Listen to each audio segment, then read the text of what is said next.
No episódio passado, a gente descobriu que o sal tempera, conserva, influencia a cor e muda a textura dos alimentos. E vimos que o momento em que o sal é adicionado faz toda a diferença, especialmente na carne. No episódio de hoje, a gente vai aprofundar exatamente isso, o timing.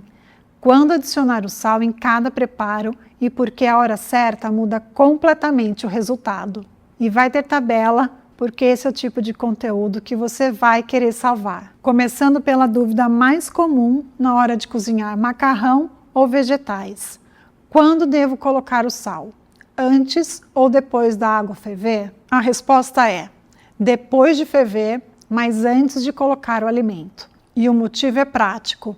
O sal dissolvido eleva levemente o ponto de ebulição. Isso significa que a água salgada demora um pouco mais para ferver. A diferença é pequena, mas se você está com pressa, faz todo sentido deixar ferver primeiro e depois adicionar o sal. Mas existe uma exceção importante para essa regra: a batata e outras raízes de tubérculos. Elas funcionam de um jeito completamente diferente e eu vou explicar daqui a pouco quando a gente passar por essa categoria.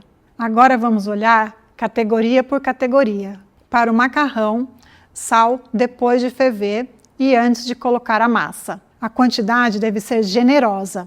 A água precisa ter sabor de mar. O macarrão não tem sal na sua composição e toda a salga vem da água. Se a água estiver sem sabor, o macarrão vai ficar sem graça, independentemente do molho que você usar. Para os vegetais folhosos, como espinafre, acelga e couve, sal depois de ferver, poucos segundos antes de colocar o vegetal.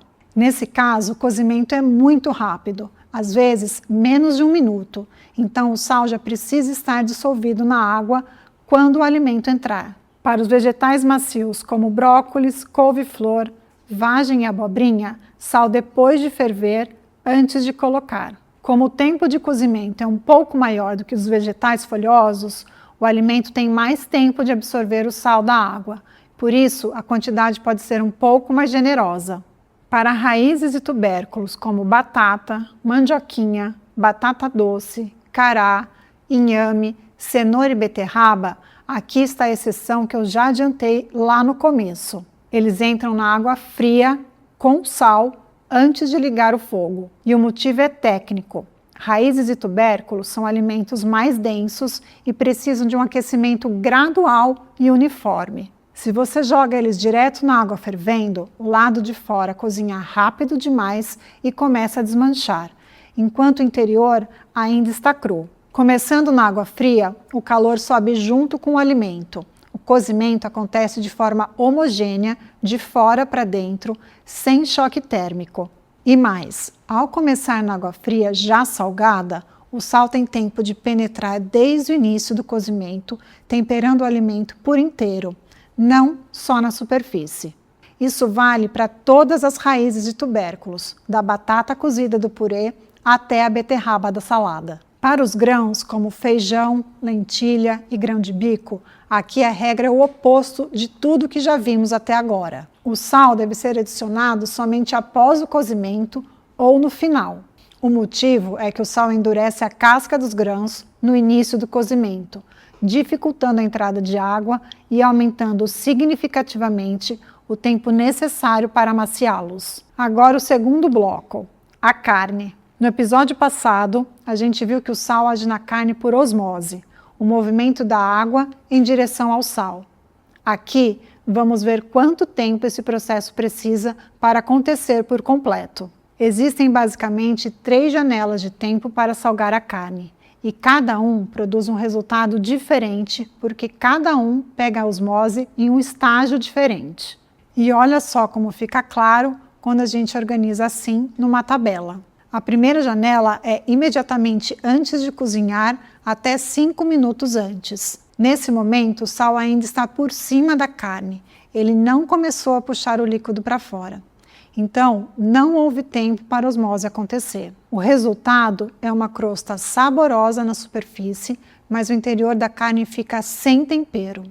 O sal não teve tempo de penetrar. É uma opção válida, mas só para os cortes finos e rápidos, como filezinho e escalope. Em cortes finos, a superfície e o interior estão muito perto um do outro, então o sabor da crosta chega ao centro durante a mordida.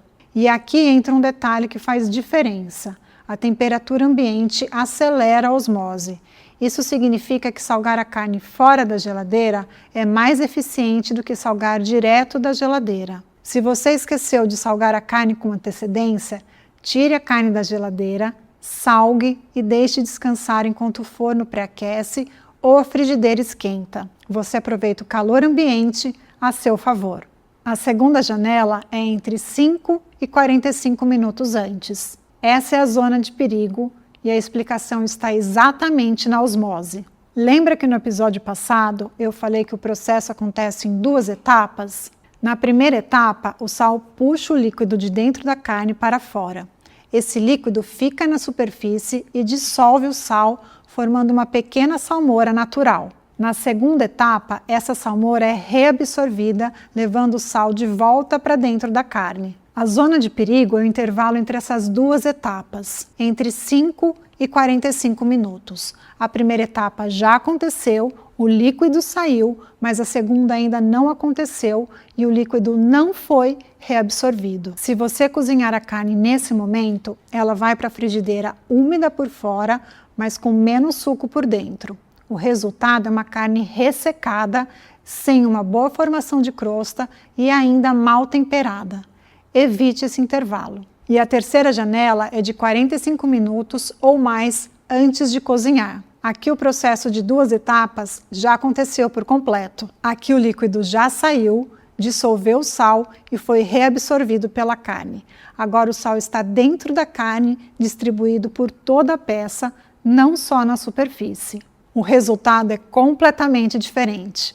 Uma carne mais suculenta, temperada de dentro para fora e com uma ótima formação de crosta durante o cozimento. Para cortes grossos de carne ou frango inteiro, o ideal é salgar na véspera e deixar na geladeira. No próximo episódio vamos falar de proporções, quanto sal usar em cada preparo, como medir sem balança e o que significa sal a gosto na prática. Salgar no momento certo não é perfeccionismo, é técnica e técnica é o que transforma uma receita boa em uma receita excelente. Se inscreve no canal, ativa o sininho e me conta nos comentários. Você costuma salgar a carne na hora de cozinhar, com antecedência ou no final?